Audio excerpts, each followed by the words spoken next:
स्वर वर्ण के बारे में हम जानेंगे।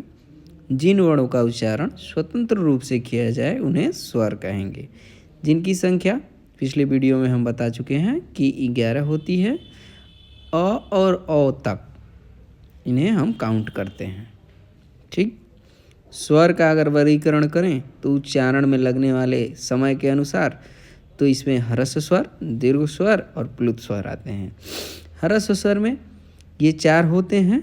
मूलतः इनमें अगर देखा जाए तो ये एक मात्रिक होते हैं, अर्थात इनमें एक मात्रा का समय लगता है अर्थात, और इसके अंतर्गत अ, ई, उ और री आते हैं।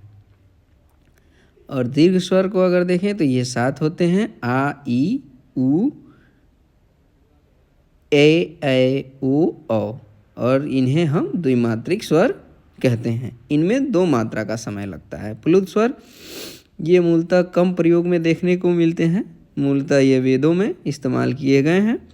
इनमें ओम का उच्चारण करते समय जब हम लंबा खींचें और उच्चारण को बढ़ाए रखें तो इनमें मूलतः इन्हें त्रिमात्रिक स्वर बोलते हैं। इनमें 3 मात्रा का समय लगता है। अब अगर स्वरों को मिलाया जाए और संधि में मूलतः इसका उपयोग देखने को मिलता है। अगर हम अ और अ का समावेश करें, एक साथ मिलाएं या संधि करें तो ये आ का निर्माण करता है या इससे आ वर्ण बनता है। अगर ई और ई को मिलाएं तो बड़ी ई बनती है, और उ और छोटा उ को अगर मिलाते हैं तो बड़ा उ ही बनता है।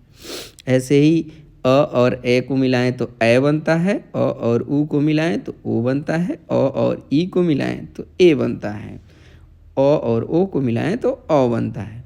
ऐसे संयुक्त स्वर क्या होते हैं?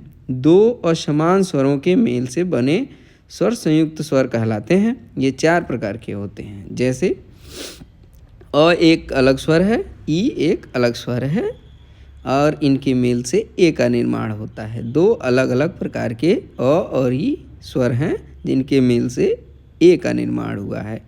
और दूसरे उदाहरण देखें तो अ अलग स्वर है, उ अलग स्वर है, और इनके मेल से ओ का निर्माण हो रहा है, अर्थात तीसरे स्वर का निर्माण हो रहा है। इसी प्रकार अ और ए को मिलाएं तो ए बनता है, अ और ओ को मिलाएं तो अ बनता है। प्लुत स्वर जिन स्वरों के उच्चारण में कम से कम 3 मात्रा का समय लगता है उसे प्लुत स्वर कहते हैं।